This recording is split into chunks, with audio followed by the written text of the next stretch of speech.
What's going on, you guys? Nick Venuto here. Thanks for tuning in. I'm going to cover in this video about why less days in the gym can be better.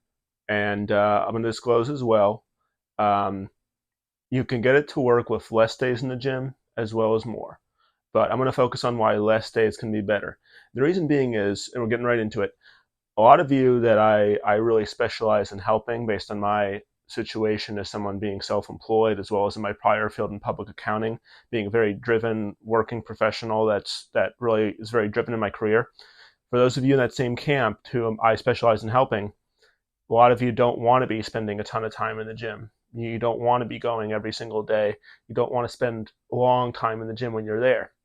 And so that's why this is something I like to tell you about and help to break that limiting belief. If you think that, like, okay, because I can't be going to the gym every day, I can't make gains, that's totally untrue. And in fact, a lot of experienced athletes and such in the bodybuilding and strength sports realms, a lot of them are not in the gym every day either. It's probably most common a 3 or 4 day split. I think 4 day splits are very common. 3 days, some people even 3 day splits, and it's just, you don't need to be in the gym every day to be making gains. A few days a week is excellent for beginners to be getting started, and even seasoned lifters can make great results with 3 days a week in the gym, you guys. All right, even some folks even that aren't so conditioned, even just a couple days in the gym up front can be used to get results. Someone I'm working with now, just a couple days a week, is up about 15 pounds, and I think it's been 8 months. And then and it's they're not in the gym every day. All right, they're not in the gym. It's only in the last couple of weeks we finally decided to increase the training frequency, and it was just to try to accelerate the results. And as that individual is accustomed better to training, it makes sense, but still wasn't, 2 days a week was still working well and getting good, consistent, sustainable progress. So guys, here's the deal why. If you're still questioning and saying, well, I saw pumping iron, what was it, Arnold and his friends, they were training how many days a week, or whatever it is, you have this perception you got to be in the gym constantly and be a gym rat. Here's the deal. I'm not the one that tells you only one way, this way is best, this way is the only way, every other way is garbage. That's marketing BS. But here's the deal. There's a trade-off if you choose to do less days versus more days in the gym. The trade-off, the more days you have in the gym, is you're substituting recovery time or the potential for recovery time outside of sessions for the potential for greater volume or more frequency. Okay, and then vice versa. If you're doing less days in the gym, you unless you have super long workouts, which is counterintuitive, that's a topic for another video. But if you're doing less days in the gym, you can't get through as much volume and can't train as frequently, but you have more days out of the gym that you have the potential to be recovering from the workouts, as long as you're not screwing off and screwing up your recovery processes.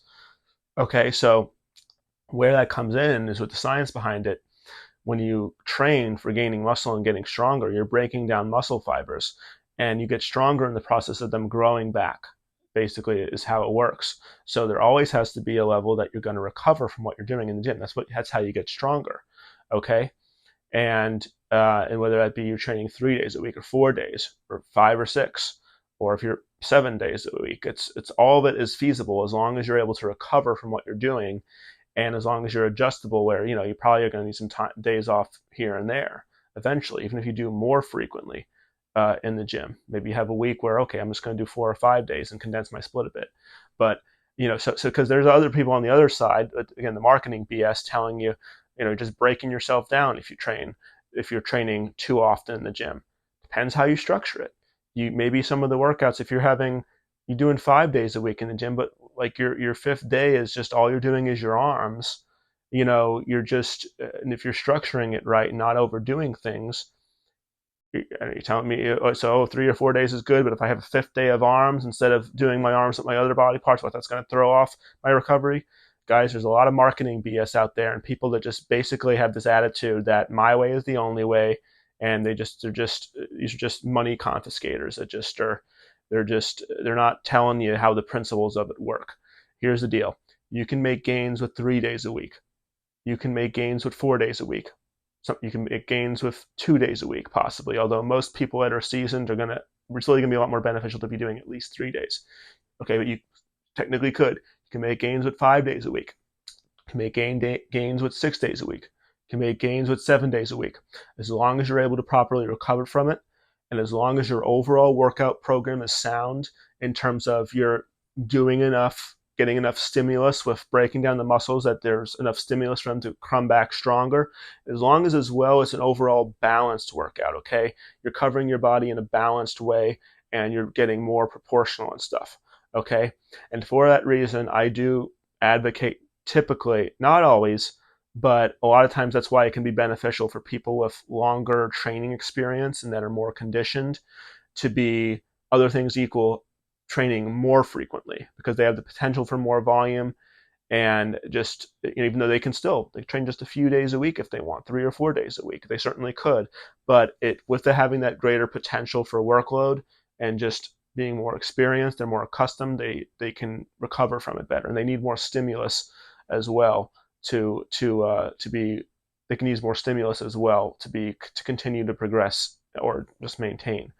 Okay, but that's the deal. It's there's still a, even for those people that maybe it makes more sense, and we don't have any special little tube we stick down someone's throat or up the other end that's going to look inside of us and figure out your optimal training time per week is 3 days a week and yours is 6 days. Guys, there's none of that. It's very much anecdotal and judgmental, and basically anyone at any stage always has a trade-off that I talked about first, where if you have more training days in the gym versus less, when you have more, the trade-off is, you get the potential for more volume, more workload, more or greater frequency of workouts, but you're substituting, you have less days, there's less recovery potential.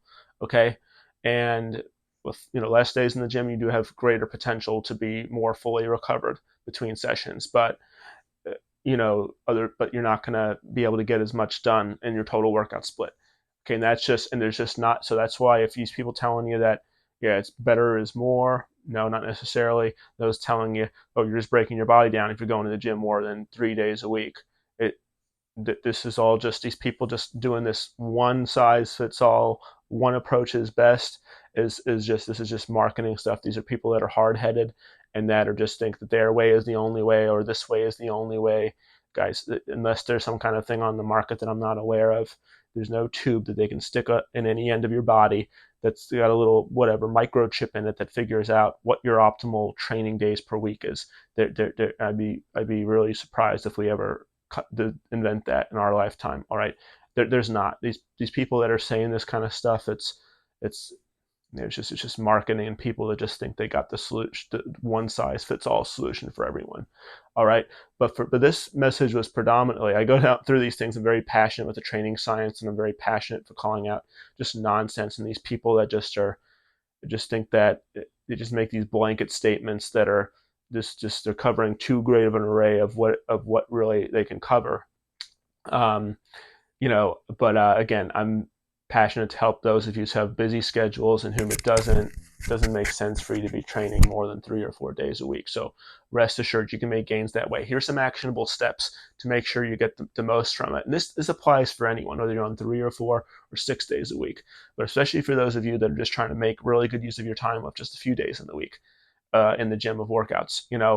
For probably both males and females. Sometimes females may potentially want to train their legs more often, just have one upper body day. But I think for most, it's going to make sense if you're doing 3 days a week.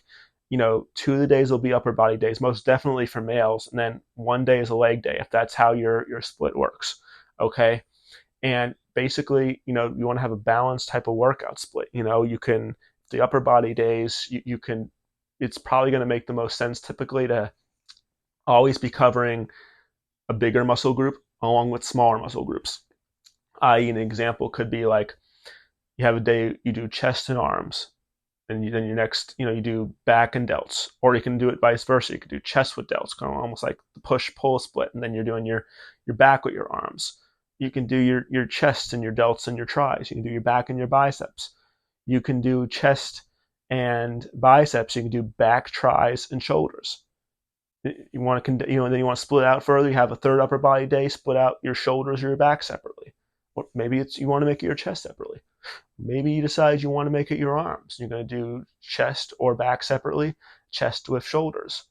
You know, or you can do arms and shoulders together, do chest and back separately. Guys, there's so many ways this can get done, and you just have to look at the overall picture, and any of them can work. And I would say any of them can work to some degree for anyone. It's just figuring what's going to be the best based on what your needs are, what your relative strength levels are, with in terms of relative, with what body parts are more better developed than others.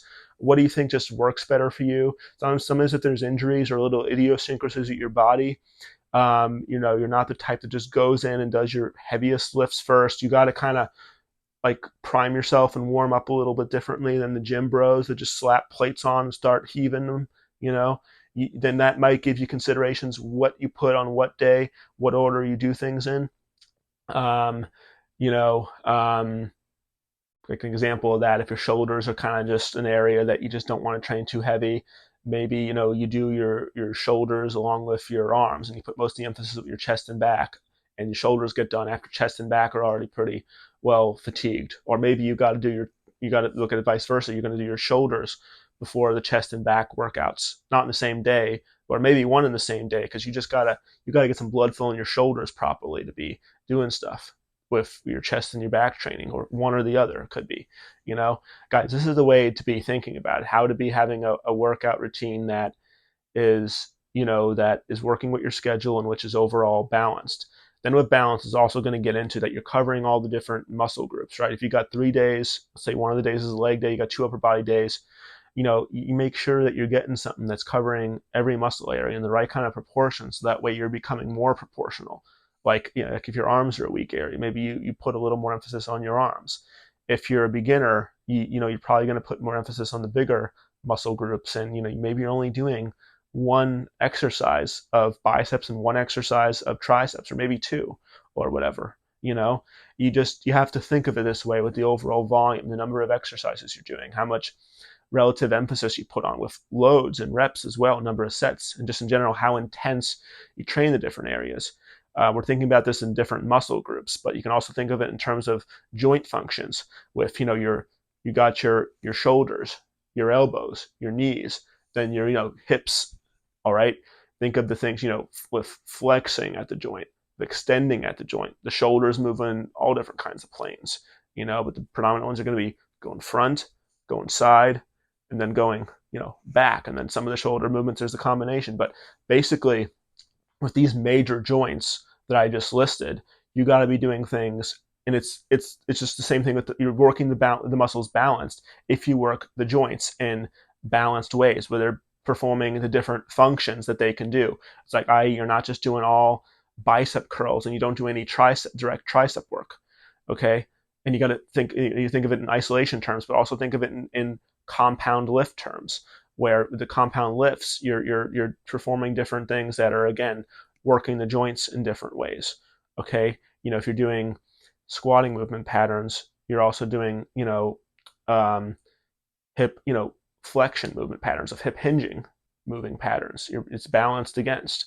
What else? I mean, if you're doing a lot of pressing, you're also doing plenty of pulling movements, and the similar, and in good proportions, because that's how you're going to be staying healthy and fit. So those are the things.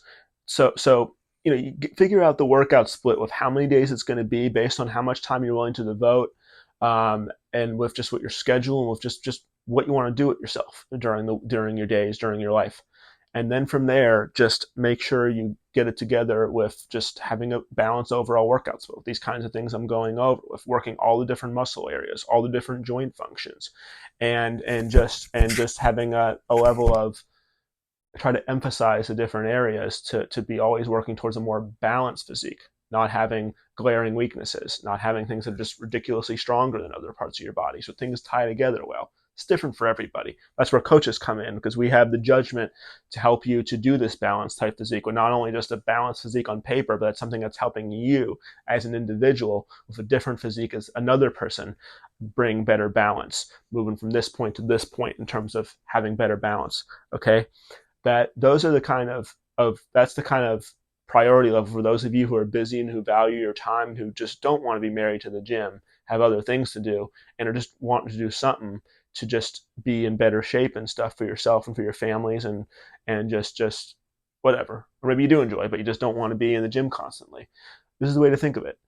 Pick the time that you're willing to be able to go, and that's, sustainable and feasible for you at your schedule, and then put the pieces together within that time frame to have a good balanced workout. And really, just, I think anyone, I do 6 days a week, but I can get enough in 3 or 4 days if I really wanted to. Four would be especially good for me if I really just wanted less days in the gym. Just being more advanced and being a lot more just with just where I'm at with my training stage. It's better for me to do more volumized approach versus doing the stuff more super heavy and super intense sets with loads and reps. It's better for me with more volume. But everyone's different, and the point of this is, guys, too, is just a thing I preach a lot. Even though we're talking really about why less days in the gym can be better, it's due with greater potential for recovery. But I go off on these tangents too about just with this general how there's more than one way to be doing things at all times. There maybe is more closer to infinity ways for some of this stuff, where don't get locked in with these people telling you there's just one way to do things. When I see other people doing this, including other coaches even that are friends, it's a major turnoff. All right, it's something that should be a red flag for you too. So guys, that's the deal. You can get this done in multiple kind of ways. Just pick something that works for you, and you get the benefits of more time for recovery if you do less days a week in the gym. So do not be discouraged, and don't and just know that you can get great results with just a few days in the gym of workouts a week, and it's better in that way with recovery. Okay, so that's it for today. Thanks so much if you subscribe. If you're not subscribed already, please subscribe. I share a lot of knowledge to help you. Follow my Instagram too, at Nick Venuto Fitness. I'll put this in the description too. And then, guys, if you need help structuring a workout program with just a few days a week in the gym, I mean, I can do this for anyone, even if you've been lifting for a bit and stuff and have some time under your belt, and you need to balance this in your schedule in the way, and you want to be making good use of your time with your workouts, with your precious time. You know, I got my Calendly below if you want to book in a time with me and see if I can help you with that as a coach. And I know I can. But if you want to see what I can do for you, I'd love to get on a call with you guys. If you want to make good use of your time, get good results with less time in the gym, I can make it happen. Most of my clients are on 3 days a week typically. I've got a client that's on 2 days a week. No, the vast majority, 3 days a week is all that's needed, guys. All right. Listen, thanks for tuning in. Please subscribe if not already.